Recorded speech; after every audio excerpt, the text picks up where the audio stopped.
Hello, my name's Tom Hunton. I'm a priest, but I'm not in church today because church services have just been cancelled because of coronavirus. This virus is causing a lot of suffering. And it seems to me that a good question that we should be asking is, why would a good, loving God allow coronavirus? Or maybe you want to make the question wider and ask, why would a good, loving God allow suffering that is not our fault? And the answer to that is, of course, that we can't know for sure.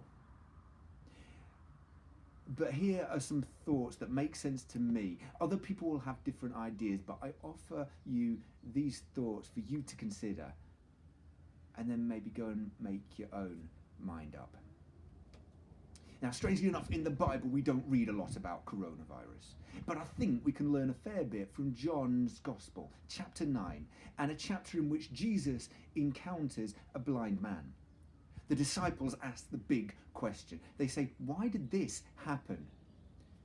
And in verse 3, Jesus said, this happened so that the works of God might be displayed in him. And I hope it's not too much of a spoiler if I tell you that Jesus then heals this blind man. But I think there's one letter that's vital in Jesus' response. It's the letter S in the word works. See, this man was not created blind so that the work of God might be displayed in the healing that Jesus performed. Instead, we're supposed to be looking for works, plural.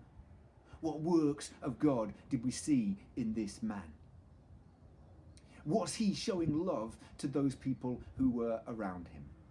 Were other people showing love to him? Were they including him? Were they accepting him in society? Did they try to heal him? The same principle applies to coronavirus or any other form of suffering. Are we displaying the works of a loving God? Have you been round to your neighbour to check in on them? Have you given your number to those people who might be isolated and told them to ring you if they need anything? Suffering is not the will of a loving, good God. But us showing the works of a loving God in the midst of suffering probably is. And the other will of God is that we maintain hope. That beyond this temporary suffering, there is an eternal heavenly existence where illness doesn't afflict us, where blindness doesn't restrict us, where fear doesn't constrict us. A heavenly existence where we are wrapped in the love of God eternally.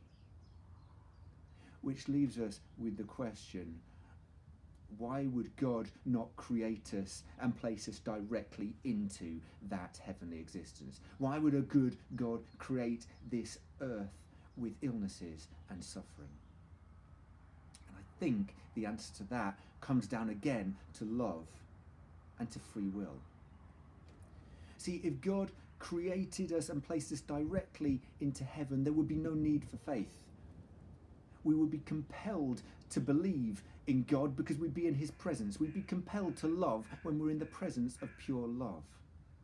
There would be no free will. In a way, God would be exerting control over us as to how we believed and how we responded. And if you love someone, you don't control them. Instead, a loving God would have to create an existence where we are free to choose how we respond to other people and how we respond to God. An existence which is separate from God, but in which the works of God might be displayed.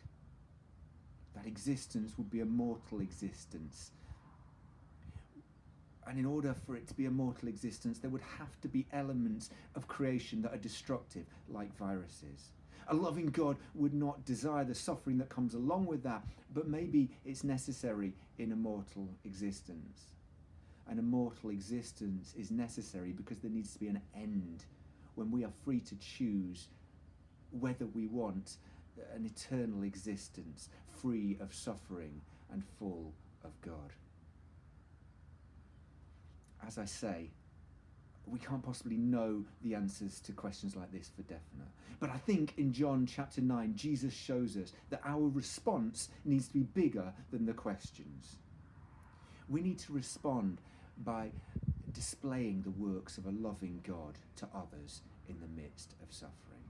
We need to respond by maintaining hope that beyond this temporary existence with suffering, there is a future, perfect existence, which is perfect. Please comment on this post. Please let us know your thoughts. Let us know what other questions you might like us to explore. And please keep showing love to other people.